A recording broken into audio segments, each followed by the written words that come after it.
At the North American box office this weekend, the disaster film San Andreas came in third, earning $13.6 million. We're just as good as her at the Academy. She's had more successful missions than even Fine. Oh, she's the worst. Coming in second is the Melissa McCarthy comedy Spy. It earned almost $20 million.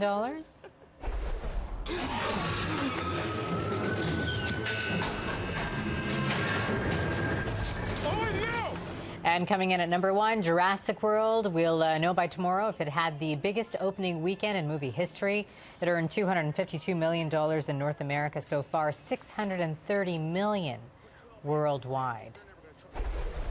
Jason Gorber, a critic with twitchfilm.com, joins us now from Toronto. You're talking Mexican pesos, right? Like, that's a lot of money.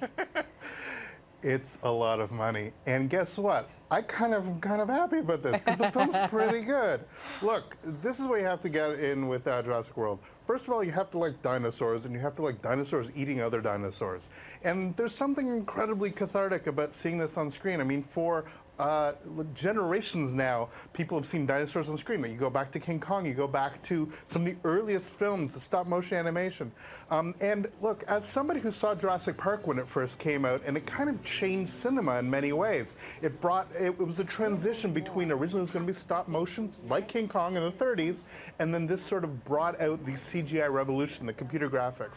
It doesn't matter all the effects in the world, if it's a terrible story, nobody cares. But what's really great about this is it's a story that knows exactly what it wants to be. It's definitely a winking nod to the original Jurassic Park. It kind of maybe fits in the world of Jurassic Park 2. It pretty much ignores Jurassic Park 3. And just does its own story. Look, there's a guy in the movie wearing a Jurassic Park shirt, and they're like, why are you wearing this shirt? Don't you remember what happened then? Well, we all remember what happened then, and yes, it's preposterous. They build another park. This one's a success, and one of the lines in the film is like, isn't everybody tired of dinosaurs? Well, clearly they're not, because when you actually see these things on a rampage, it's a lot of fun. It is absolutely equal doses of nostalgia and just blockbuster fun using the greatest and newest technology, and it's really well put together. You stole the words out of my mouth. It's nostalgia for a lot of people. They go in and they just love it.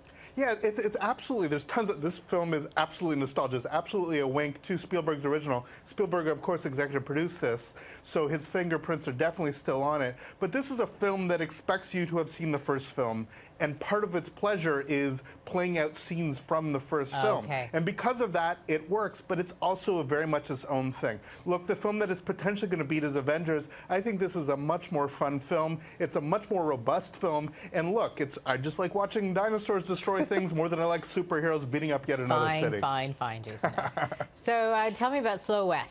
Right. A Western action thriller. Did you like it? Yeah, I love this film. This is one of the big Sundance films that I saw. Michael Fassbender in a Western, What's Not to Love. It's a beautiful little film by John McClane. It won a jury award at Sundance.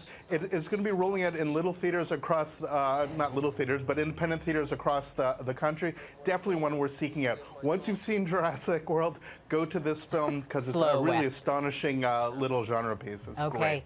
There's a movie getting a lot of hype as well, Me and EARL the Dying Girl. It won a few awards at the Sundance back in January. What do you think? So also a excellent movie. It's kind of, I'm surprised that they opened it up against a juggernaut like Jurassic World, but this is an incredible film. We've talked about it a bunch before. It's really, really strong. It won both jury and audience awards at Sundance.